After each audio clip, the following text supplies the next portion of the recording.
আমি আপনাদেরকে একটা সুসংবাদ দিতে চাই, সেটা হলো আমার বাংলাদেশের কৃতি সন্তান মিশর থেকে কোরআনুল কারীম প্রতিযোগিতায়, আন্তর্জাতিক কোরআন প্রতিযোগিতায় প্রথম স্থান অধিকার করে পুরস্কার নিয়ে এসেছে। বলি আল্লাহু আকবার। আরো জোরে বলেন আল্লাহু আকবার। আমাদের বাংলাদেশের একজন খেলোয়াড়ের দাম আছে, কথা বলেন ঠিক না ঠিক? বাংলাদেশ যদি একদিন জিতে তাহলে গোটা ঢাকা ওদের নামে লিখে দেয়, কথা বলেন ঠিক কিনা? একটা প্লেয়ার যদি একদিন ভালো খেলে ওই প্লেয়ার 80টা ম্যাচের জন্য টিকিট পেয়ে যায়, কথা বলেন ঠিক কিনা? অথচ কোরআনুল কারীমের একজন হাফেজ এত বড় একটা মহা পুরস্কার গোটা পৃথিবী থেকে ছিনিয়ে নিয়ে এসেছেন আমাদের বাংলাদেশে। এটা আমাদের বাংলাদেশের গর্ব কিনা বলেন? সম্মানিত হাজিরিন, কেউ যেই সরকারি থাক তাদেরকে সংবর্ধনা দেয় না, তবে আজকে কোরআনের মাহফিল থেকে হাফেজ আনাসকে আমরা মুবারকবাদ জানাই, আহলান ওয়া সাহলান জানাই। সবাই বলেন মারহাবা। কোরআনের মাহফিলে বসলে আল্লাহ তাআলা তার গুনাহ রাশি maaf করে দেন। সুতরাং আমরা একটা মুতাবাররাক বরকতপূর্ণ মাহফিলে বসেছি। এখনো যারা বাড়িতে আছেন আমি তাদেরকে বলছি, আপনারা দ্রুত কোরআনের মাহফিলে এসে বসে পড়ুন। আল্লাহ পাক তৌফিক দান করুন, আমরা বলি আমিন। কোরআন আল্লাহর বাণী, আমরা শুনতে এসেছি কোরআন, কথাও হবে কোরআন থেকে, বলি ইনশাআল্লাহ। আপনারা বলেন তো কোরআন নাজিল হয়েছে কার পক্ষ থেকে? একটু জোরে আওয়াজ দিয়ে বলেন তো, কোরআন নাজিল হয়েছে কার পক্ষ থেকে? আল্লাহ রাব্বুল আলামিন বলেন তানজিলুম মির রাব্বিল আলামিন। হয় না জোরে বলেন আল্লাহু আকবার। আল্লাহ রাব্বুল আলামিন বলেন কোরআন নাজিল হয়েছে জগৎ সমূহের রব আল্লাহ রাব্বুল আলামিনের পক্ষ থেকে। সুবহানাল্লাহ। কোরআন এমন একটা কিতাব যে কিতাব শুনলে সওয়াব, পড়লে সওয়াব। সুবহানাল্লাহ বলবেন না? পৃথিবীতে কোরআন নিয়ে অনেক ষড়যন্ত্র চলতেছে, কোরআন নিয়ে বাজে মন্তব্য করছে, এরকম প্লেয়ার আছে না নাই? আওয়াজ দিয়ে বলেন আছে না নাই? সম্মানিত হাজিরিন, কোরআন নিয়ে যতই বাজে মন্তব্য করুক, আপনারা বলেন কোরআনকে পরিবর্তন করা যাবে? কেউ কি পরিবর্তন করতে পারবে? কোরআনকে কেউ পরিবর্তন করতে পারবে না, কারণ আল্লাহ রাব্বুল আলামিন বলেন ইন্না নাহনু নাযালনা যিকরা ওয়া ইন্না লাহু লাহাফিজুন। কোরআন নাজিল করেছি আমি আল্লাহ, আর কোরআন হেফজ করার দায়িত্ব আমি আল্লাহ। যিনি কোরআনকে নাজিল করেছেন তিনি কোরআনকে হেফাজত করবেন বলে ওয়াদা করেছেন, বলেন সুবহানাল্লাহ। আল্লাহ রাব্বুল আলামিন এই কোরআন কেন নাজিল করলেন কারণ সম্পর্কে আল্লাহ পাক বললেন কিতাবুন আনজালনাহু ইলাইকা লিতুখরিজান নাসা মিনাজ-যুলুমাতি ইলান নূর।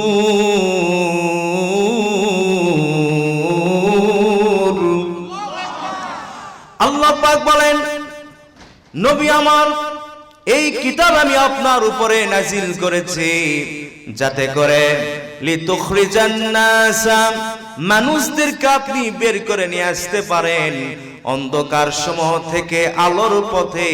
এই জন্য আমি আপনার উপরে কোরআন নাজিল করেছি। জোরে বলেন সুবহানাল্লাহ। আমার দিনী ভাইরা, ভূমিকা টানবো না, আমি আমার মূল আলোচনায় প্রবেশ করতেছি। আমার দিনী ভাইরা, আপনারা সবাই আমার সঙ্গে পুরুষের মতো আওয়াজ দিয়ে তেলাওয়াত করুন আউযু বিল্লাহি মিনাশ শাইতানির রাজিম বিসমিল্লাহির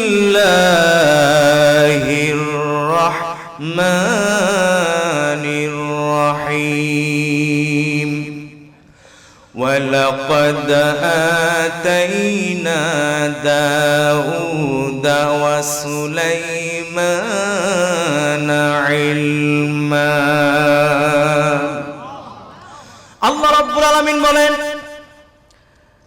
আমি সুলাইমান এবং দাউদ নবী তাদেরকে আমার পক্ষ থেকে ইলম দান করেছিলাম। জোরে বলেন সুবহানাল্লাহ।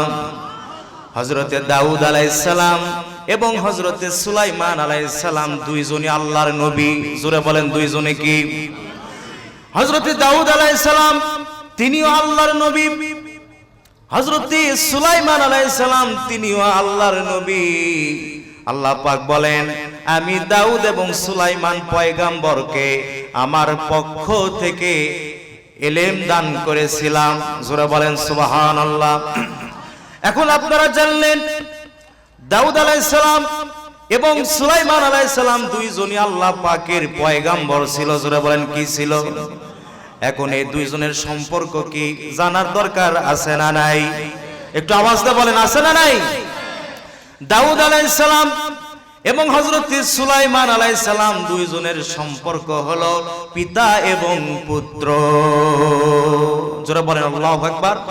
আরো জোরে বলেন আল্লাহু আকবার। দাউদ আলাইহিস সালাম তিনি হলেন পিতা, তিনি আল্লাহর নবী এবং তিনি একজন বাদশা ছিলেন। জোরে বলেন না আল্লাহু আকবার। দাউদ আলাইহিস সালাম তিনি একজন বাদশা এবং তিনি একজন নবী। তিনি আল্লাহ রব্বুল আলামিনের কাছে একদিন ফরিয়াদ করে বলতেছেন, রব্বুল আলামিন, শুনতেছেন আপনারা? মনোযোগ আছে আমার দিনী ভাইয়েরা? দাউদ আলাইহিস সালামকে আল্লাহ রব্বুল আলামিন 19 জন পুত্র সন্তান দান করেছিলেন। জোরে বলেন কয়জন? আরো জোরে। তাও হলো না। 19 জন পুত্র সন্তান আল্লাহ রব্বুল আলামিন দাউদ আলাইহিস সালামকে দান করেছিলেন। দাউদ আলাইহিস সালাম আল্লাহ রাব্বুল আলামিনের দরবারে একদিন হাত তুলে মুনাজাত করতে গিয়া বলতেছেন, আল্লাহ তাআলা আপনি আমাকে নিয়ামত হিসেবে 19 জন পুত্র সন্তান দান করেছেন। আল্লাহ তাআলা আমার বয়স হয়ে গিয়েছে, আমার পরে আমার মন চায় এই 19 জন সন্তানের মধ্য থেকে আপনি একজনকে নবী হিসেবে মনোনীত করবেন। যেহেতু আমি একজন বাদশা এবং আপনার পয়গম্বর, আমার পরে আমার বংশধারা যেন জারি থাকে, রব্বুল আলামিনের কাছে ফরিয়াদ করলেন। জোরে বলেন না আল্লাহু আকবার। আল্লাহ রব্বুল আলামিন দাউদ আলাইহিস সালামের ফরিয়াদ মঞ্জুর করে নিলেন। নবীর মোনাজাত কি মিস হতে পারে? কথা বলেন। নবীর মোনাজাত মিস হতে পারে না। আল্লাহ তাআলা দাউদ আলাইহিস সালামের মোনাজাত কবুল করে নিলেন আর বললেন, রে দাউদ, আমি তোমার 19 জন সন্তানের মধ্য থেকে একজনকে অবশ্যই নবী হিসেবে মনোনীত করব। তবে সহজে করব না, আমি পরীক্ষা করতে চাই। এই পরীক্ষার মাধ্যমে যে উত্তীর্ণ হতে পারবে, আমি রব্বুল আলামিন বলছি দাউদ তোমার ওই সন্তানকে নবুয়ত আমি দান করব। একটু জোরে বলেন না সুবহানাল্লাহ। আমার দিনী ভাইরা, দাউদ আলাইহিস সালাম আল্লাহ তাআলাকে বলছেন, রব্বুল আলামিন আপনি কি পরীক্ষা করতে চান? আল্লাহ তাআলা বললেন, দাউদ আমি জান্নাত থেকে তাবুতে সাকিনা একটা মাল সামান বাক্স আমি পাঠায় দিব জিবরাইলের মাধ্যমে। জোরে বলেন কি পাঠায় দিবেন? বাক্স। জোরে বলেন কি পাঠায় দিবেন? সে বাক্সের ভিতরে কি আছে যে সন্তান বলতে পারবে, রে দাউদ আমি রব্বুল আলামিন বলছি তোমার ওই সন্তানকে নবী হিসেবে আমি মনোনীত করব। হয় না? জোরে বলেন আল্লাহু আকবার। আরে তো হাত তুলে বলেন আল্লাহু আকবার। নারায়ে তাকবীর। কথা কি বোঝা যায়? তাহলে আল্লাহ তাআলা কি পাঠাবেন? সবাই বলেন কি পাঠাবেন? বাক্স পাঠাবেন। আল্লাহু আকবার বলেন। দাউদ আলাইহিস সালাম বাড়িতে চলে আসলেন। বাড়িতে আসার পরে 19 জন পুত্র সন্তান নিয়ে ঘরোয়া বৈঠক দিলেন। সেই বৈঠকে রবের সঙ্গে যে কথোপকথন হয়েছে সেই কথাগুলি সন্তানদের সামনে তিনি উপস্থাপন করলেন, পেশ করলেন। আর 19 জন সন্তান পরীক্ষা দেওয়ার জন্য এগ্রি হয়ে গেলেন। দাউদ আলাইহিস সালাম আল্লাহর কাছে বলছেন, রব্বুল আলামিন আপনার কথা অনুযায়ী আমার সন্তানদের মাঝে কথা পেশ করেছি, পরীক্ষা দেওয়ার কথা আমি বলে দিয়েছি। আমার 19 জন সন্তান পরীক্ষা দেওয়ার জন্য এগ্রি হয়ে গেছে, রাজি হয়ে গেছে। জোরে বলেন না আল্লাহু আকবার। আল্লাহ রাব্বুল আলামিন বললেন, রে দাউদ, জিব্রাইলের মাধ্যমে অনেক লম্বা ঘটনা আমি সংক্ষেপে বললাম। জিব্রাইলের মাধ্যমে আমি একটা তাবুতে সাকিনা পাঠায়া দেব, একটা বাক্স পাঠায়া দেব। এ পয়গম্বর দাউদ, জান্নাত থেকে যেহেতু বাক্স পাঠায়া দেব, এই বাক্সটি সম্মান করবা, উঁচু স্থানে রেখে দিবা, এক এক করে সন্তানকে ডাকবা আর মৌখিক পরীক্ষা নিবা। জোরে বলেন না সুবহানাল্লাহ। গভীর মনোযোগ দেন। এই সময় যদি মনোযোগ না হন তাহলে আলোচনা বুঝতে পারবেন না। আপনাদের মনোযোগ আছে? মনোযোগ আছে? তাহলে বাক্স কোন জায়গায় রাখবে বলেন? উঁচু স্থানে রাখবে। সুবহানাল্লাহ। দাউদ আলাইহিস সালাম, তার কাছে জিব্রাইল আলাইহিস সালাম আসলেন জান্নাত থেকে একটা সুন্দর বাক্স নিয়ে। জোরে বলেন আল্লাহু আকবার। এই বাক্সটি দাউদ আলাইহিস সালাম আল্লাহ রাব্বুল আলামিনের নির্দেশ মতো তিনি উঁচু স্থানে রাখলেন। ধরেন একটা টেবিলের উপরে রাখলেন। এখন পরীক্ষা হবে, মৌখিক পরীক্ষা। জোরে বলেন কি পরীক্ষা? সবাই বলেন কি পরীক্ষা? মৌখিক পরীক্ষা হবে। এই পরীক্ষার জন্য হযরত দাউদ আলাইহিস সালামের আপনারা বলেন সন্তান কয়জন? সবাই বলেন কয়জন? মনে রাখবেন 19 জন সন্তানের মৌখিক পরীক্ষা শুরু হয়ে গেছে। প্রথমে ডাকলেন বড় সন্তানকে। জোরে বলেন কোন সন্তানকে? বড় সন্তান প্রথমে আসলেন পরীক্ষা দেওয়ার জন্য। আমার দিনী ভাইয়েরা, হযরত দাউদ আলাইহিস সালাম তিনি বললেন, বাবা ও আমার প্রিয় সন্তান, তুমি আমার বড় সন্তান, বলো এই বাক্সের ভিতরে কি আছে? যদি তুমি বলতে পারো রব্বুল আলামিন তোমাকে নবী হিসেবে মনোনীত করবেন। বড় সন্তান বলতেছে, বাবা এই বাক্সের ভিতরে কি আছে এই বলার মতো ইলম জ্ঞান আমার ভিতরে নাই। দ্বিতীয় সন্তান আসলেন, তার পরীক্ষা শুরু হয়ে গেল, তিনিও বলতে পারলেন না। তৃতীয় সন্তান আসলেন, তিনিও বলতে পারলেন না। এখন আপনারা বলেন সন্তান কয়জন? এ পাশে কথাই কয় না, বলে কয়জন? 19 জন সন্তান। এক এক করে তৃতীয়, চতুর্থ, পঞ্চম এইভাবে 17 জন সন্তান মৌখিক পরীক্ষা দিল। আসলো গেল 18 জন সন্তান পর্যন্ত আসলেন আর গেলেন, কিন্তু কোন সন্তান বাক্সের ভিতরে কি আছে সঠিক অ্যানসার দিতে পারে নাই। আমার ভাইয়েরা, 19 নম্বর সন্তান যিনি হযরতে সুলাইমান আলাইহিস সালাম, তিনি জোরে বলেন আল্লাহু আকবার। আরো জোরে বলেন আল্লাহু আকবার। মঞ্চে আসেন, মঞ্চে আসেন। আমার ভাইয়েরা, 19 নম্বর সন্তান যিনি হযরতে সুলাইমান আলাইহিস সালাম, তিনি আপনারা বলেন বাবার ছোট্ট সন্তান পিতামাতার কাছে আদরের হয় কি হয় না? এদিকে তাকান, আদরের হয় কি না? ছোট্ট সন্তানকে সবাই মহব্বত করে, সবাই ভালোবাসে। হযরতে দাউদ আলাইহিস সালাম, সুলাইমান যখন ছোট্ট সন্তান তাফসীরের ভিতরে এসেছে, তার বয়স তখন 13 বছর। জোরে বলেন কয় বছর? 13 বছরের যুবক সুলাইমান, তিনি পরীক্ষা দেওয়ার জন্য পিতার কাছে আসলেন। আদবের সহিত আসলেন, সালাম দিলেন, আদবের সহিত দাঁড়িয়ে আছে, কারণ তিনি তো ভবিষ্যতে একজন পয়গাম্বর হবেন। আদব না বেয়াদব হবে? আদব বলা হবে কিনা? আমার দিনী ভাইয়েরা, আদবের সহিত দাঁড়িয়ে আছে। নবী দাউদ আলাইহিস সালাম পুত্র সুলাইমানকে ডাক দিয়া বলতেছে, বাবা আমার মন বলতেছে এই বাক্সের ভিতরে কি আছে তুমি সঠিক অ্যানসার দিতে পারবা। কারণ রব্বুল আলামিন আমার ফরিয়াদ কি কবুল আর মঞ্জুর করে নিয়েছেন। 18 জন সন্তান একের পর এক পরীক্ষা দিল, কেউ বলতে পারে নাই। বাবা আমার মন বলে তুমি সঠিক অ্যানসার দিতে পারবে।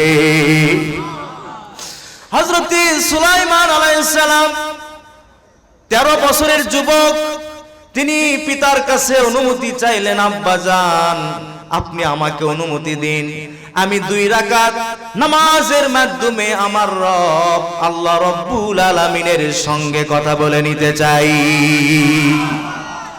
নামাজ তিনি পড়লেন, আল্লাহর কাছে 2 হাত তুলে মুনাজাত করলেন, বললেন রব্বুল আলামিন আমার পিতা একজন বাদশা এবং একজন নবী, তার বড় আশা তার সন্তানের মধ্য থেকে একজন আপনি নবী হিসেবে মনোনীত করেন।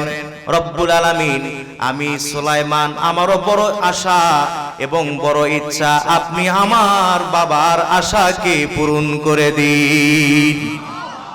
আল্লাহ তাআলা আমাকে এমন ইলম দান করেন, এমন জ্ঞান দান করেন যে ইলমের মাধ্যমে এই বাক্সের ভিতরে কি আছে আমি ছোট্ট সুলাইমান যেন সঠিক উত্তর দিতে পারি।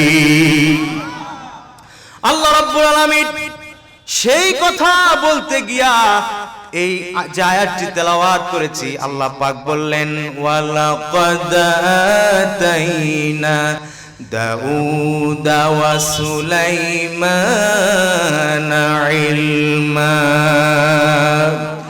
আমি রব্বুল আলামিন পয়গার পুত্র সুলাইমান আলাইহিস সালামকে আমার পক্ষ থেকে ইলম দান করেছিলাম। জোরে বলেন না আল্লাহু আকবার। তাহলে বাক্সের ভিতরে কি আছে দাউদ আলাইহিস সালাম তিনিও জানেন না, সুলাইমান আলাইহিস সালাম তিনিও জানেন, কথা বলেন জানেন না। কিন্তু বাক্সের ভিতরে কি আছে পয়গম্বর দাউদ আলাইহিস সালামের জানার প্রখর ইচ্ছা, তার বড় ইচ্ছা এই বাক্সের ভিতরে কি আছে। এই জন্য সুলাইমান আলাইহিস সালামকে বলছে বাবা তাড়াতাড়ি করে বলো এই বাক্সের ভিতরে কি আছে। হয় নাই জোরে বলেন আল্লাহু আকবার। পয়গম্বর দাউদ আলাইহিস সালাম একজন নবী এবং একজন বাদশা, তার ইচ্ছা জাগতেছে বাক্সের ভিতরে কি আছে। আপনাদের কি ইচ্ছা জাগে যে ওই বাক্সের ভিতরে কি আছে? শুনবেন কারা কারা 2 হাত তুলে আল্লাহকে দেখায় দেন। নারায়ে তাকবীর, নারায়ে তাকবীর। আল কোরআনের আলো, আল হাদিসের আলো, আমার নেতা তোমার নেতা।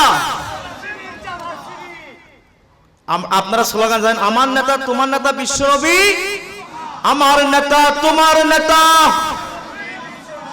নারায়ে তাকবীর। জোরে বলেন না আল্লাহু আকবার। এখন আপনারা বলেন জ্ঞান দেওয়ার মালিক কে? ইলম আসে কার পক্ষ থেকে? রব্বি জিদনি, বলেন না রব্বি জিদনি ইলমা। ইলম দেওয়ার মালিক কে? জোরে বলেন না কে? এই জন্য আল্লাহ রাব্বুল আলামিন পয়গম্বর সুলাইমান আলাইহিস সালামকে এমন ইলম জ্ঞান দান করলেন যেই ইলমের মাধ্যমে তিনি জবাব দিলেন বাক্সের ভিতরে কি আছে। জোরে বলেন না আল্লাহু আকবার। আমার দিনী ভাইয়েরা, আল্লাহ রাব্বুল আলামিন পয়গম্বর সুলাইমান আলাইহিস সালাম তার বয়স 13, আল্লাহ পাক তাকে নবী হিসেবে মনোনীত করলেন। চিৎকার দিয়ে বলেন আল্লাহু আকবার। আল্লাহ পাক তাকে জ্ঞান দান করলেন। জোরে বলেন আল্লাহু আকবার। এমন ইলম আল্লাহ রাব্বুল আলামিন সুলাইমান আলাইহিস সালামকে দান করেছিলেন যে ইলমের মাধ্যমে তিনি পৃথিবীতে যত প্রাণী আছে প্রত্যেকটি প্রাণীর কথা সুলাইমান আলাইহিস সালাম শুনতেন এবং বুঝতে পারতেন। জোরে বলেন আল্লাহু আকবার। একদিন পয়গম্বর সুলাইমান আলাইহিস সালাম তার দলদেরকে নিয়ে তিনি পায়চারি করতেছিলেন, হাঁটতেছিলেন, তার সঙ্গে অনেকগুলি সৈন্যবাহিনী ছিলেন। যেহেতু হযরতে সুলাইমান আলাইহিস সালাম আমাদের বাংলাদেশের মতো একটা দেশের তিনি বাদশা ছিলেন না। আল্লাহ রাব্বুল আলামিন হযরতে সুলাইমান আলাইহিস সালামকে গোটা পৃথিবীর বাদশাহী দান করেছিলেন। হয় নাই জোরে বলেন আল্লাহু আকবার, আরো জোরে বলেন আল্লাহু আকবার। গোটা পৃথিবীর বাদশা ছিলেন হযরতে সুলাইমান আলাইহিস সালাম, সুবহানাল্লাহ। তার সঙ্গে দুই একজন থাকবে না, থাকবে না? হায় হায় আমার ভাইয়েরা, সুলাইমান আলাইহিস সালামের সঙ্গে অনেক সৈন্যবাহিনী। দূর থেকে পিপিলিকার দল দেখতে পেল পয়গম্বর সুলাইমান আলাইহিস সালাম সামনের দিকে অগ্রসর হচ্ছেন। পিপিলিকার ভিতরে দলীয় নেতা তার কর্মীদেরকে ডাক দেয়া বলতেছে, ও পিপিলিকারা শোনো, পয়গম্বর সুলাইমান আসতেছে, তার সঙ্গে অনেকগুলি সৈন্যবাহিনী আছে, মেহেরবানি করে তোমরা গর্তের ভিতরে লুকায়া যাও। যদি তার দলের সৈন্যবাহিনীর পায়ের নিচে পড়ো তাহলে পায়ের সঙ্গে মিশে যাবে। এখন আপনারা বলেন এই সতর্ক করতেছে কে? পিপিলিকা। জোরে বলেন কে? পিপিলিকা তার কর্মীদেরকে সতর্ক করতেছে। জোরে বলেন না আল্লাহু আকবার, আরো জোরে বলেন না আল্লাহু আকবার। আমার দিনী ভাইয়েরা, এরকম নেতার দরকার, যেই নেতা তার কর্মীদেরকে সতর্ক করবে। কথা বলেন ঠিক না বেঠিক? আমরা এমন নেতা চাই না যেই নেতা কর্মীদেরকে ফেলে রেখে অন্য দেশে চলে যাবে। কথা কন না কেন? আমার দিনী ভাইয়েরা, পিপিলিকা তার কর্মীদেরকে সতর্ক করলো। এই কথা পয়গম্বর সুলাইমান আলাইহিস সালাম দূর থেকে শুনলেন এবং বুঝতে পারলেন। এখন আপনারা বলেন পয়গম্বর সুলাইমান আলাইহিস সালামকে জ্ঞান দান করেছিলেন কে? জোরে বলেন কে? ওয়ালাকাদ আতাইনা দাউদা ওয়া সুলাইমানা ইলমা। পিপিলিকার কথা পয়গম্বর সুলাইমান আলাইহিস সালাম যখন শুনলেন এবং বুঝলেন, আল্লাহ পাক বলেন শোনার সঙ্গে সঙ্গে ফাতাবাসসামা দাহিকাম মিন কাওলিহা। পয়গম্বর সুলাইমান আলাইহিস সালাম পিপিলিকার কথা শুনে তিনি মুস্কি মুস্কি হাসলেন। এখানে একটা মাসালা বলে দেই, মুস্কি হাসা হলো নবীদের সুন্নাত। হযরত আয়েশা সিদ্দিকা রাদিয়াল্লাহু তাআলা আনহা থেকে বুখারী শরীফের ভিতরে হাদিসে এসেছে, তিনি বলেন আমার নবী রাহমাতুল লিল আলামিন মুহাম্মদুর রাসূলুল্লাহ সাল্লাল্লাহু আলাইহি ওয়াসাল্লাম কোনদিন অট্ট হাসি হাসে নাই। আমার নবী মুহাম্মদ সাল্লাল্লাহু আলাইহি ওয়াসাল্লাম সর্বাধিক মুস্কি হাসি হাসতেন। জোরে বলেন সুবহানাল্লাহ। পয়গম্বর সুলাইমান আলাইহিস সালাম তিনি মুস্কি মুস্কি হাসলেন। জোরে বলেন না আল্লাহু আকবার, আরো জোরে বলেন আল্লাহু আকবার। এখানে আরেকটা কথা বলে নেই, সুলাইমান আলাইহিস সালাম গোটা পৃথিবীর বাদশা। আল্লাহু আকবার বলেন। তিনি গোটা পৃথিবীর বাদশা, তার মাথার উপরে হাজার হাজার পাখি ছায়া প্রদান করত। কাপড় দিয়ে ছাউনির প্রয়োজন হতো না, কাঠ দিয়ে ছাউনি দেওয়ার প্রয়োজন হতো না। হাজার হাজার পাখি পয়গম্বর সুলাইমান আলাইহিস সালামের মাথার উপরে ছায়া প্রদান করত। তিনি পায়চারি করতে করতে হঠাৎ করে তাফসীরের ভিতরে এসেছে পানির প্রয়োজন হলো। আমার দিনী ভাইয়েরা, সংক্ষেপ কথা, পানির প্রয়োজন যখন হলো, হযরতে সুলাইমান আলাইহিস সালামের পানি মন্ত্রী একজন ছিল, তার নাম হলো হুদহুদ পাখি। জোরে বলেন কি পাখি? একটু আওয়াজ দিয়ে বলেন কি পাখি? সুলাইমান আলাইহিস সালাম গোটা পৃথিবীর কি? সবাই বলেন গোটা পৃথিবীর বাদশা। আর তার পানি মন্ত্রী একজন পাখি, তার নাম হলো হুদহুদ।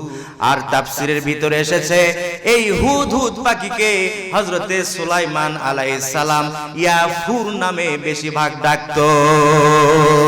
জোরে বলেন না আল্লাহু আকবার, আর আওয়াজ দিয়ে বলেন আল্লাহু আকবার। হুদহুদ পাখিকে রব্বুল আলামিন এমন বিশেষত্ব দান করেছিলেন, তিনি অনেক দূর আসমান থেকে উঠতে উঠতে বুঝতে পারতেন কোন জমিনের নিচে কতটুকু পানি আছে, যার কারণে সুলাইমান আলাইহিস সালাম হুদহুদ পাখিকে পানি মন্ত্রীর দায়িত্ব দিয়েছিলেন। জোরে বলেন মারহাবা, আরো জোরে বলেন মারহাবা। পানির প্রয়োজন হয়ে গেল, পানির প্রয়োজন যখন হলো, সুলাইমান আলাইহিস সালাম হুদহুদ পাখিকে তালাশ করলেন, কিন্তু তার খবর নাই। উপরের দিকে তাকালেন, যেই জায়গায় হুদহুদ পাখি অবস্থান করত সেই জায়গাটা ফাঁকা। জোরে বলেন কি? হুদহুদ পাখিকে পাইল না। পানির প্রয়োজন, হুদহুদ পাখি কেউ পাইল না। এখন আপনারা বলেন পয়গাম্বরের রাগ কম হবে না বেশি হবে? একটু আওয়াজ দিয়ে সবাই বলেন রাগ কম হবে না বেশি হবে? কারণ তিনি তো একজন পয়গাম্বর এবং বড় দায়িত্বশীল, গোটা পৃথিবীর বাদশা। হযরত সুলাইমান আলাইহিস সালাম তিনি রাগান্বিত হয়ে গেলেন। কেন রাগান্বিত হলেন? সেই ঘটনা আল্লাহ রাব্বুল আলামিন কোরআনুল কারীমে সুন্দরভাবে উপস্থাপন করেছেন, বর্ণনা করেছেন। বলেন সুবহানাল্লাহ। আলোচনা কি বোঝা যায়? সমস্যা হচ্ছে না তো? যদি সমস্যা হয় তাহলে অন্য আলোচনা তুলি। হ্যাঁ, কোরআন টু কোরআন আজকে আলোচনা করব। যতক্ষণ শুনবেন প্রত্যেকটি হরফের বিনিময়ে রব্বুল আলামিন 10 করে নেকি দান করবেন। আমার ভাইয়েরা, আল্লাহ পাক বললেন ওয়াতাফাক্কাদাত তায়রা ফাকালা মা লিয়া লা আরাল হুদহুদা আম কানা মিনাল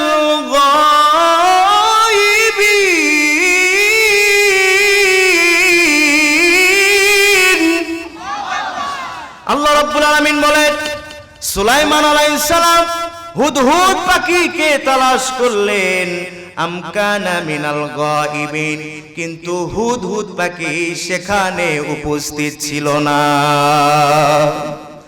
হুদহুদ পাখিকে তালাশ করলেন কে? জোরে বলেন কে? সন্ধান করলেন, তালাশ করলেন, কিন্তু হুদহুদ পাখিকে তিনি পেলেন না, অনুপস্থিত পেলেন। রাগ কম না বেশি? একটু আওয়াজ দিয়ে বলেন। রাগান্বিত হয়ে হযরত সুলাইমান আলাইহিস সালাম হুদহুদ পাখির বিরুদ্ধে 3টা নোটিশ জারি করলেন। জোরে বলেন কয়টা? আওয়াজ দিয়ে বলেন কয়টা? 3টা নোটিশ জারি করলেন। সেই নোটিশগুলো আল্লাহ রাব্বুল আলামিন কোরআনুল কারীমে উল্লেখ করেছেন। জোরে বলেন সুবহানাল্লাহ। হুদহুদ পাখিকে সুলাইমান আলাইহিস সালাম না পেয়ে তিনি বললেন লা উআযিবান্নাহু আযাবান শাদীদা আও লা আযবাহান্নাহু আও লা ইয়াতিয়ান্নি বিসুলতানিম মুবিন।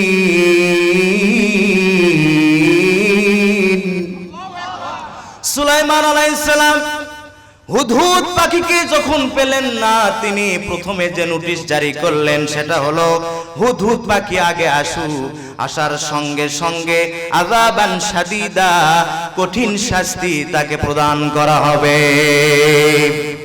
তাফসীরের ভিতরে এসেছে, ইবনে কাসির সহ অসংখ্য তাফসীর গ্রন্থে এসেছে আযাবান শাদীদান বলতে এখানে সুলাইমান আলাইহিস সালাম যেটা বুঝাইছিলেন সেটা হলো হুদহুদ পাখি আসার সঙ্গে সঙ্গে তার 2টা ডানা আমি কেটে ফেলে দেব, পশমগুলি উঠায় ফেলব, রোদের ভিতরে মরুভূমির উপরে আমি চিৎ করে তাকে শোয়া রাখবো, তার দেহটা পিপিলিকা যেন ভক্ষণ করতে পারে।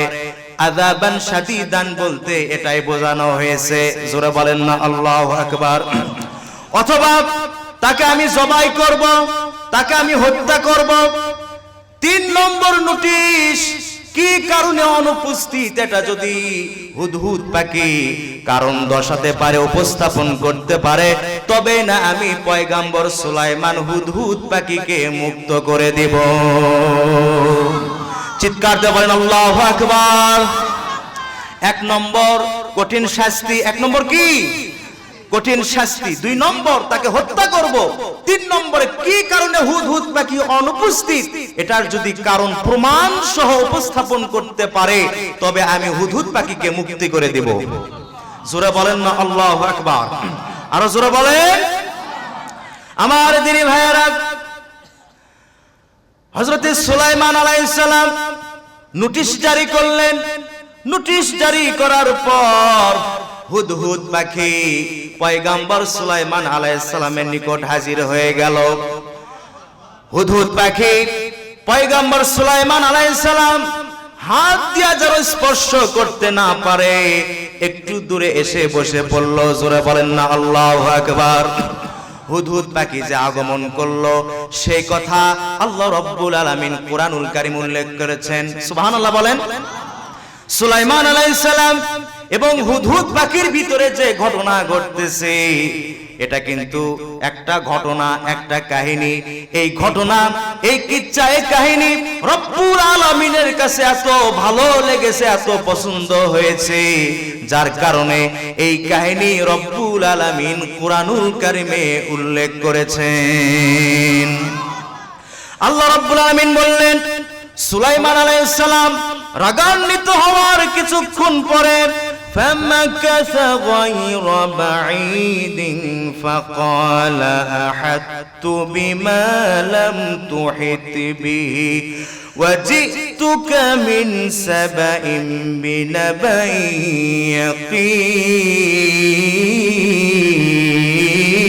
يقين। আল্লাহ রাব্বুল আলামিন বলেন, অতি তাড়াতাড়ি হুদহুদ পাখি সুলাইমান আলাইহিস সালামের নিকট হাজির হয়ে গেল। জোরে বলেন না সুবহানাল্লাহ। আপনারা কি শুনতেছেন? মনোযোগ আছে?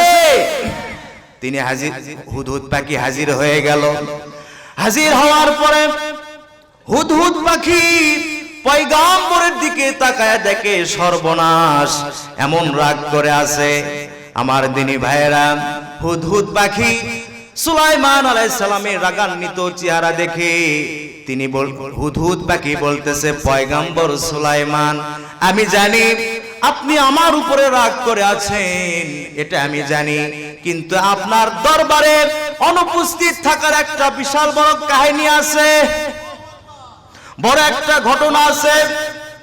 আমার ভাইয়েরা, আমার দিনী ভাইয়েরা, হুদহুদ পাখি বলতেছে, পয়গম্বর সুলাইমান, আমার ভাইয়েরা, পয়গম্বর সুলাইমান আলাইহিস সালামকে ডাক দিয়া বলতেছে, হুদহুদ পাখি শোনো, একটু জিকির করেন লা ইলাহা। এটাকে একটু বসতে দেন, বলে চেয়ারত বসেন, মুরব্বী মানুষ, অসুস্থ মানুষ। জোরে লা ইলাহা, লা ইলাহা, লা ইলাহা ইল্লাল্লাহু মুহাম্মাদুর রাসূলুল্লাহ। বলেন সাল্লাল্লাহু আলাইহি ওয়াসাল্লাম। হুদহুদ পাখি পয়গম্বর সুলাইমান আলাইহিস সালামকে ডাক দিয়ে বলতেছেন, পয়গম্বর, আমি আপনার দরবারে অনুপস্থিত থাকার কারণ হলো আমি এমন একটা জায়গায় গিয়েছিলাম, সেই জায়গাটার নাম হলো ইয়ামিনের একটা নগরী, নাম হলো সাবা। জোরে বলেন নাম কি? এইদিকে এইদিকে, জোরে বলেন নাম কি? সাবা নগরীতে আমি গিয়েছিলাম। সাবা নগরীতে যাওয়ার পরে আমি দেখলাম এত সুন্দর একটা নগরী, মাঠ ভরা ফসল, এতই ফলমূল, সেখানকার মানুষেরা সুন্দরভাবে শান্তিপূর্ণভাবে বসবাস করতেছে। জোরে বলেন না আল্লাহু আকবার, আরো জোরে বলেন না আল্লাহু আকবার। সহসভাপতি আসছেন, আমরা একটু মারহাবা জানাই, বলি মারহাবা। জি, আপনি উপরে আসেন। আমার দিনী ভাইয়েরা, সে সাবা নগরী মানুষেরা শান্তিপূর্ণভাবে জীবন যাপন করতেছে। শুধু তাই নয়, পয়গম্বর সেখানে এত সুন্দর সুন্দর মনোরম দৃশ্য আমি দেখেছি। শুধু তাই নয়, সেখানকার মানুষেরা বড়ই আদবওয়ালা, শান্তিপ্রিয়, মাঠ ভরা ফসল, খাবার কোনো সমস্যা নাই, কোনো মানুষের দুঃখ নাই, কষ্ট নাই, গরিব বলতে কোনো মানুষ নাই।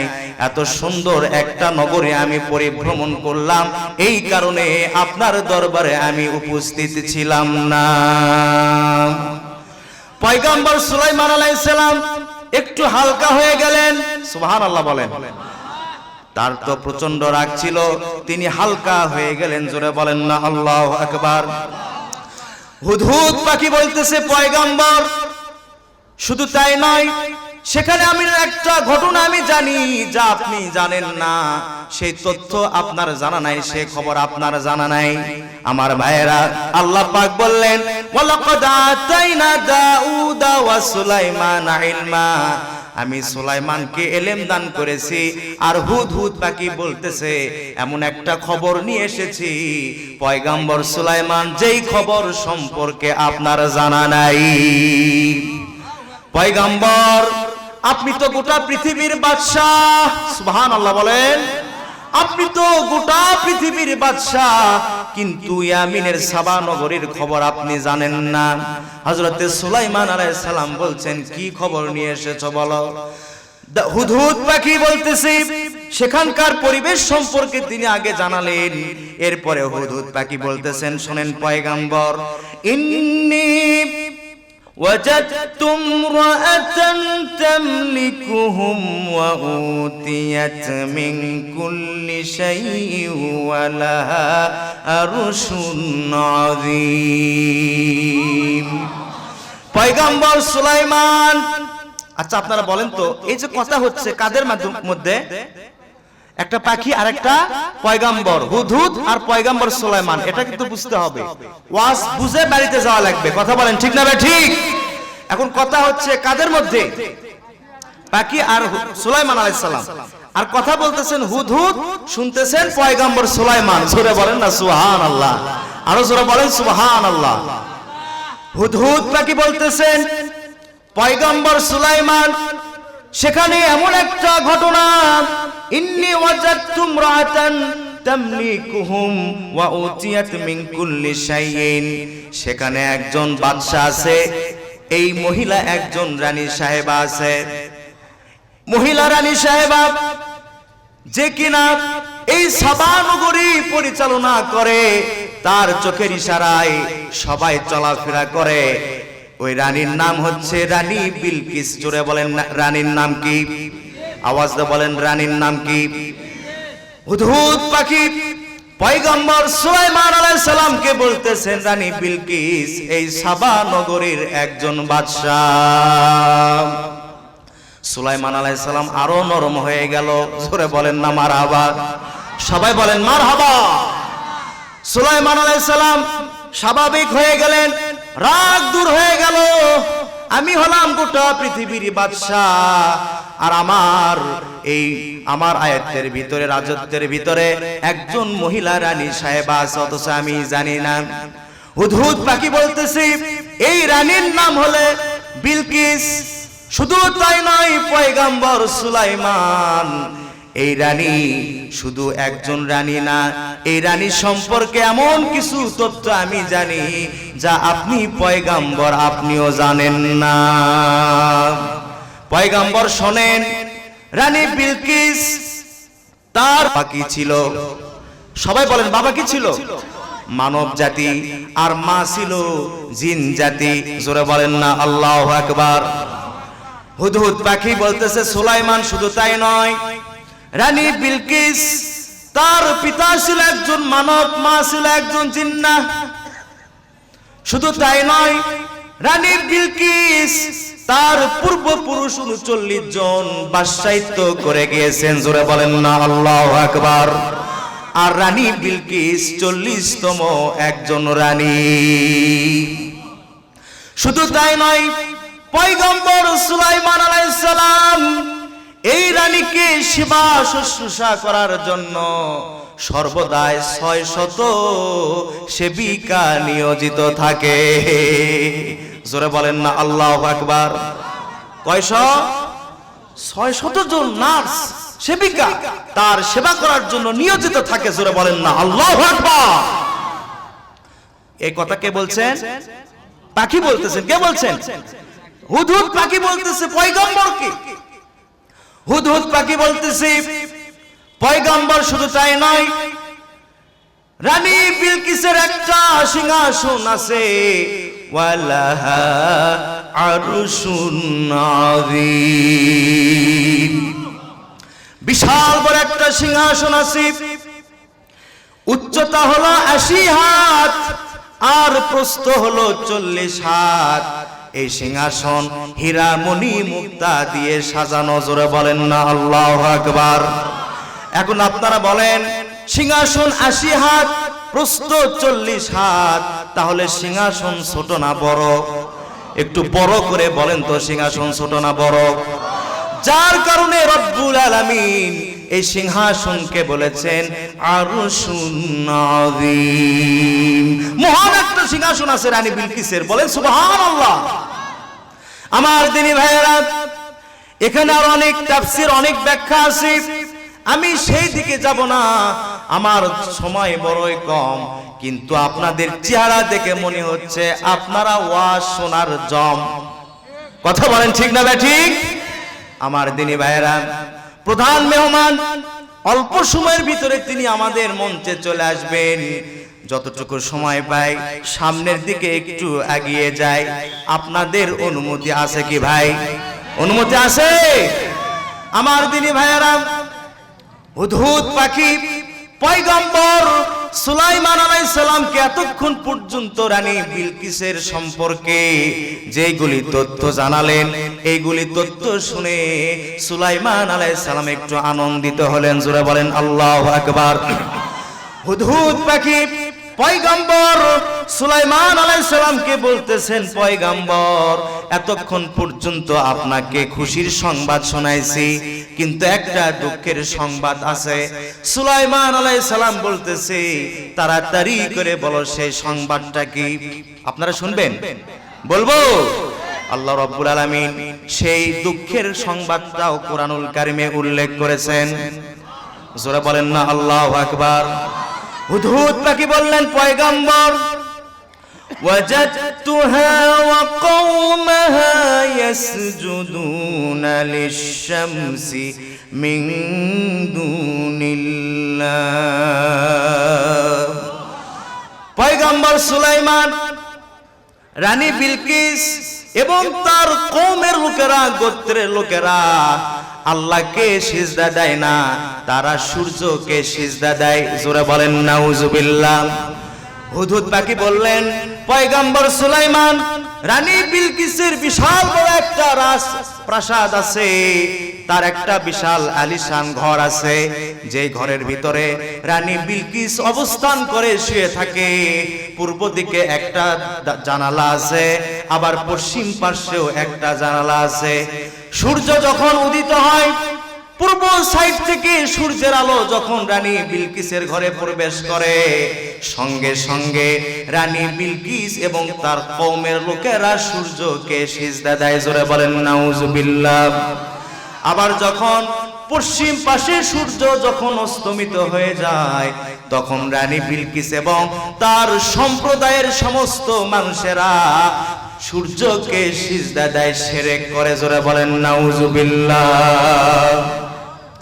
এতক্ষণ পর্যন্ত হুদহুদ পাখি বিভিন্ন তথ্য পয়গম্বর সুলাইমান আলাইহিস সালামকে দিলেন। এই তথ্যগুলি ও জানা খবরগুলি পয়গম্বর সুলাইমান আলাইহিস সালাম শুনে তার রাগ কমে গেল, তিনি খুশি হয়ে গেলেন। জোরে বলেন না সুবহানাল্লাহ। আমার দিনী ভাইয়েরা, এরপরে দুইটি আয়াত আছে, এই দুইটি আয়াত সিজদার আয়াত, তেলাওয়াত করা যাবে না। যদি তেলাওয়াত করি তাহলে সবাইকে সিজদা দিতে হবে, তা না হলে গুনাহগার হতে হবে। এই জন্য দুইটি আয়াত বাদ দিয়া এতক্ষণ পর্যন্ত হুদহুদ পাখি পয়গম্বর সুলাইমান আলাইহিস সালামকে যে অজানা খবরগুলি জানালেন, এখন হযরতে সুলাইমান আলাইহিস সালাম 3টা নোটিশ জারি করেছিলেন। জোরে বলেন কয়টা? মনে আছে কয়টা? 3টা নোটিশ জারি করেছিলেন। 3টা নোটিশ জারির ভিতরে সর্বশেষে যে কথাটা তিনি বলেছিলেন, যে হুদহুদ পাখি যদি সঠিক তথ্য যদি আমাকে দিতে পারে প্রমাণ সহ, তাহলে তাকে মুক্ত করে দেওয়া হবে।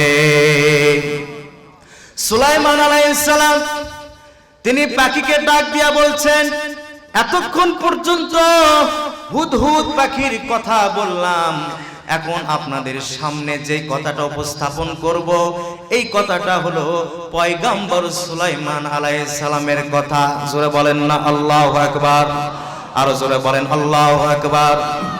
আপনাদের কি খারাপ লাগছে? আলোচনা কি বন্ধ করব?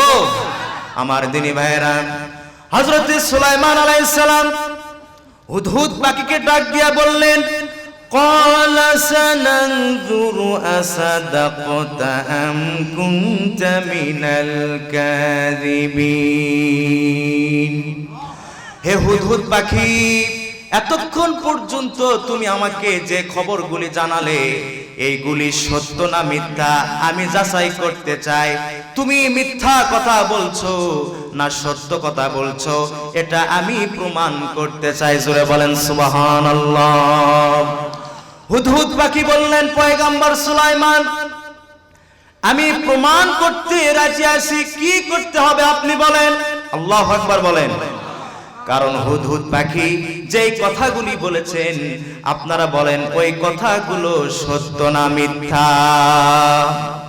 আমার দিনী ভাইয়েরা, সুলাইমান আলাইহিস সালাম পরীক্ষা করার জন্য হুদহুদ পাখিকে ডাক দিয়া বললেন, ইযহাব বিকিতাবি হাযা ফাআলকিহ ইলাইহিম সুম্মা তাওয়াল্লা আনহুম ফানজুর মাযা ইয়ারজিউন।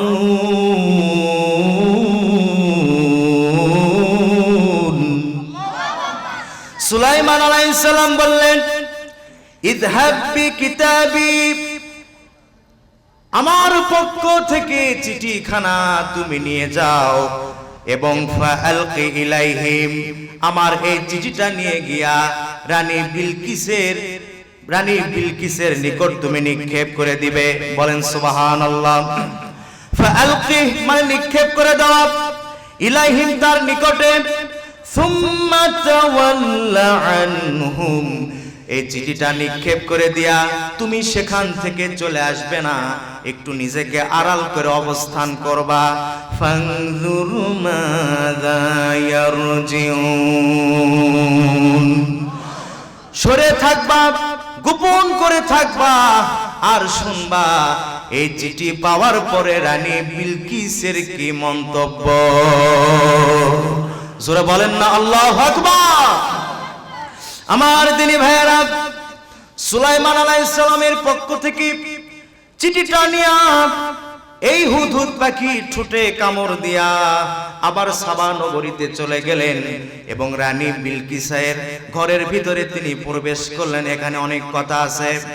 ঘরের ভিতরে প্রবেশ করার পরে আপনারা চিন্তা করেন, ঘরের ভিতরে প্রবেশ করার পর রানী সাহেবা শুয়ে আছে ঘুমন্ত অবস্থায়। এই হুদহুদ পাখি চিঠিটা কি করলো, রানী বিলকিসের বুকের উপরে নিক্ষেপ করে দিল। আমার দিনী ভাইয়েরা, রানী বিলকিস ঘুম থেকে জাগ্রত হওয়ার পরে যখন তার বুকের উপরে একটা প্রেরিত চিঠি দেখতে পেলেন, পাওয়ার পরে তিনি তো অবাক হয়ে গেলেন। সর্বনাশ, আমি যে জায়গায় থাকি এটা তো একটা সংরক্ষিত এলাকা, সহজে কেউ প্রবেশ করতে পারবে না, অথচ একটা চিঠি আমার বুকের উপরে কিভাবে সম্ভব হলো? জোরে বলেন না সুবহানাল্লাহ। স্বাভাবিকভাবে বুঝবেন, বর্তমানে বাংলাদেশের যিনি প্রধান উপদেষ্টা আছেন, আপনারা বলেন তার নাম কি? কথা বোঝেন না? নাম কি? সবাই বলেন নাম কি? আপনি তার বাড়িতে কি সহজে প্রবেশ করতে পারবেন? তার ঘরে তো যাওয়া দূরের কথা, বাড়িতে সহজে কি যাইতে পারবেন? আর রানী বিলকিস সংরক্ষিত এলাকা, যার ঘরের ভিতরে মশা মাছিও যাইতে পারে না। সুবহানাল্লাহ বলেন। আমার দিনী ভাইরা, রানী বিলকিস চিঠিখানা দেখে অবাক হয়ে গেলেন। এরপরে তিনি জরুরি ভিত্তিতে একটা বৈঠক ডাকলেন। তার অধীনে পরামর্শের জন্য 313 জন মন্ত্রী ছিল। জোরে বলেন কয়জন? 313 জন মন্ত্রী ছিল। এই 313 জনকে নিয়ে তিনি একটা বৈঠক দিলেন যে আমার ঘরের ভিতরে আমি তো থাকি সংরক্ষিত এলাকায়, আমার ঘরের ভিতরে চিঠিটা কিভাবে আসলো? জবাব দাও। কি দাও? জবাব দাও, কিভাবে চিঠিটা আসলো? আমার ভাইয়েরা, এই মন্ত্রী পরিষদদেরকে নিয়ে তিনি বৈঠক দিলেন, সেখানে তিনি উপস্থাপন করলেন, قالت يا أيها الملأ إني ألقي إلي كتاب كريم।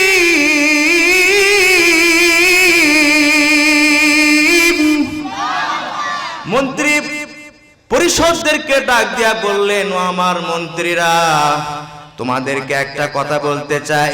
আমার নিকটে একটা সম্মানজনক চিঠি নিক্ষিপ্ত হয়েছে, এখন আমি জবাব চাই, এই সম্মানিত চিঠি কিভাবে নিক্ষিপ্ত হলো? জোরে বলেন না আল্লাহু আকবার, আরো জোরে বলেন না আল্লাহু আকবার। এখানে চিঠিটাকে রানী বিলকিস কিতাবুন কারীম তিনি উল্লেখ করেছেন। কিতাবুন কারীম মানে সম্মানজনক চিঠি। জোরে বলেন, কি চিঠি? কারীম, সম্মানজনক চিঠি। একটা চিঠিকে কেন কারীম বললেন জানার দরকার আছে না নাই? আমার ভাইয়েরা, এই চিঠিটা যার পক্ষ থেকে এসেছে তিনি কোনো সাধারণ মানুষ নয়। কথা বলেন ঠিক কিনা? তিনি গোটা পৃথিবীর বাদশা, তার নাম হলো হযরতে সুলাইমান। রানী বিলকিস মন্ত্রীদেরকে ডাক দিয়া বলতেছেন, আমার পক্ষ থেকে আমার নিকটে সম্মানজনক চিঠি এসেছে।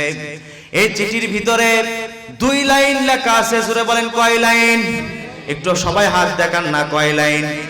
হাত দেখান, সবাই দেখান।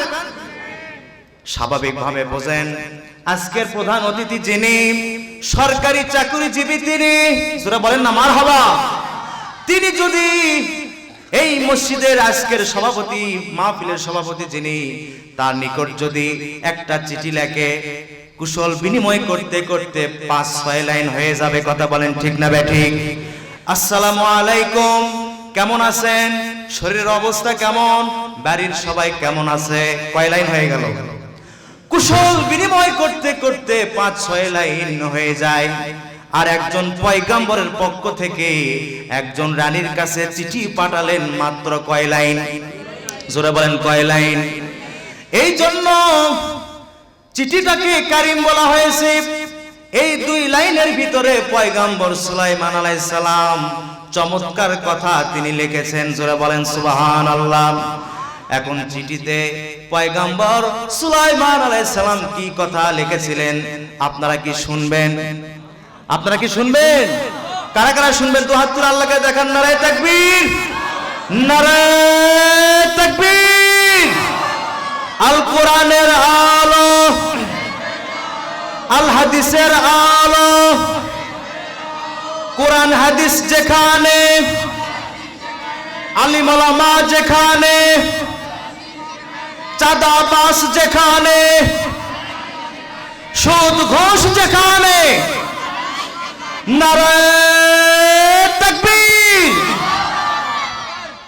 আমার দিনী ভাইরা, তাহলে আপনারা বলেন চিঠির ভিতরে কয় লাইন? একটু আওয়াজ দিয়ে বলেন না, কয় লাইন? 2 লাইনের চিঠি সুলাইমান আলাইহিস সালাম রানী বিলকিসের কাছে যে 2 লাইন লিখেছিলেন, এখন এই 2 লাইন আমি আপনাদের সামনে উপস্থাপন করছি। সুলাইমান আলাইহিস সালাম চিঠিতে লিখলেন, ইন্নাহু মিন সুলাইমানা ওয়া ইন্নাহু বিসমিল্লাহির রাহমানির রহিম। আল্লা তাআলু আলাইয়া ওয়াতুনি মুসলিমিন। সুলাইমান আলাইহিস সালাম চিঠিতে লিখলেন, এই চিঠিটা লেখা হচ্ছে পয়গম্বর সুলাইমানের পক্ষ থেকে, পরম করুণাময় আল্লাহ রাব্বুল আলামিনের পক্ষ থেকে, পরম করুণাময় আল্লাহ রাব্বুল আলামিনের নামে শুরু করছি। বলেন না সুবহানাল্লাহ। এই চিঠিটা আল্লাহ তাআলু আলাইয়া এই চিঠি পাওয়ার সঙ্গে সঙ্গে অহংকার বশত অমান্য করবে না এবং ওয়াতুনি মুসলিমিন, এই চিঠি পাওয়ার পরে অমান্য করবে না, অহংকার করবে না এবং আনুগত্য স্বীকার করে মুসলমান হয়ে যাবা, মুসলমান হয়ে আমার দরবারে হাজির হয়ে যাবে। জোরে বলেন না আল্লাহু আকবার। 2 লাইন চিঠির ভিতরে পয়গম্বর সুলাইমান আলাইহিস সালাম তাওহীদের দাওয়াত রানী বিলকিসকে দিয়ে দিয়েছেন।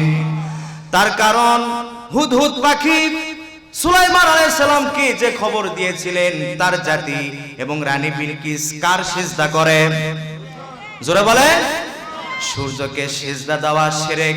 কি বলেন আমার দিনী ভাইরা? এই জন্য পয়গম্বর সুলাইমান আলাইহিস সালাম তিনি রানী বিলকিসকে বললেন যে এই চিঠি পাওয়ার সঙ্গে সঙ্গে মুসলমান হয়ে আমার দরবারে তুমি হাজির হয়ে যাবা। জোরে বলেন না আল্লাহু আকবার। আরো জোরে বলেন না আল্লাহু আকবার। আমার দিনী ভাইরা, রানী বিলকিস তিনি কি করলেন? মন্ত্রীদেরকে চিঠিটা পাঠ করে শোনালেন এবং পরামর্শ চাইলেন যে কি করা যায়।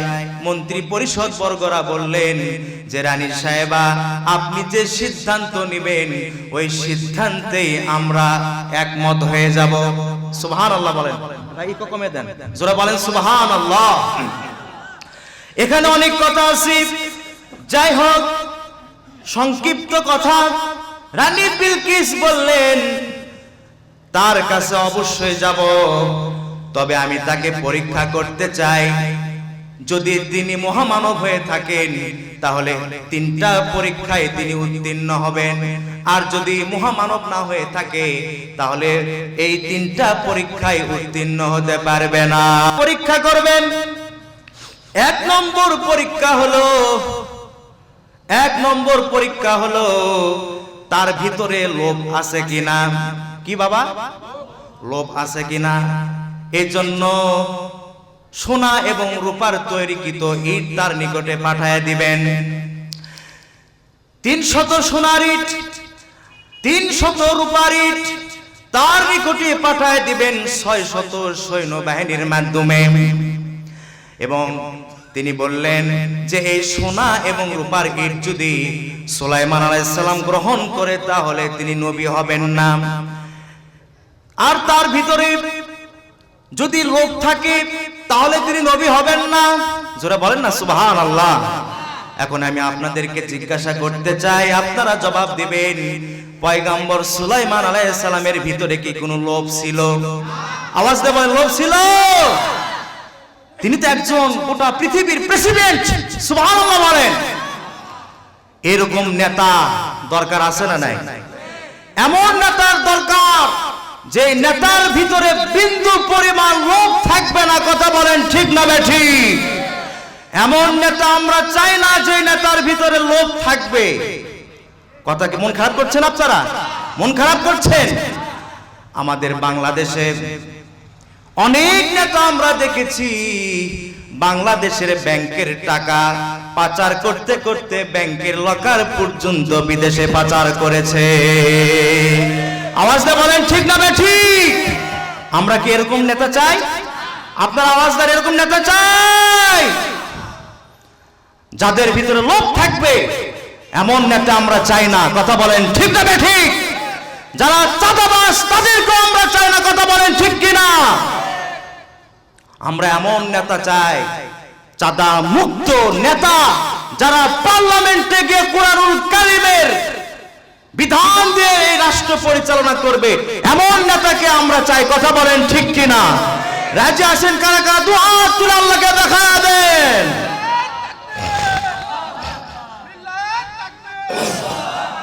আল্লাহ পাক কবুল করুন। আমরা বলি আমিন।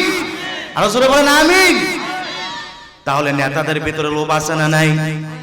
শুধু নেতা নয়, আলেমদের ভিতরে লোভ আছে। আপনারা বলতে পারেন হুজুর শুধু নেতাদেরকে গালি দিলেন, আপনারা তো আলেম, আপনাদের ভিতরে তো লোভ আছে, অবশ্যই আলেমদের ভিতরে কিন্তু লোভ আছে। কথা বলেন ঠিক না বেটি? হ্যালো, আসসালামু আলাইকুম, অমুক তারিখে ডেট দেওয়া যাবে কিনা? বলে দেওয়া যাবে 1 লক্ষ টাকা। কয় লক্ষ টাকা? তাহলে আলেমের ভিতরে, বক্তার ভিতরে লোভ আছে না নাই? পড়বেন লা ইলাহা, সবাই লা ইলাহা, সুবহানাল্লাহ, আলহামদুলিল্লাহ। সামনে দিকে ভাই জিকির, সুবহানাল্লাহ, আলহামদুলিল্লাহ, লা ইলাহা। নিজ দায়িত্বের সামনে আসবেন, লা ইলাহা, সুবহানাল্লাহ, আলহামদুলিল্লাহ, লা ইলাহা, লা ইলাহা ইল্লাল্লাহু মুহাম্মাদুর রাসূলুল্লাহ। বলি সাল্লাল্লাহু আলাইহি ওয়াসাল্লাম। সম্মানিত হাজিরিন,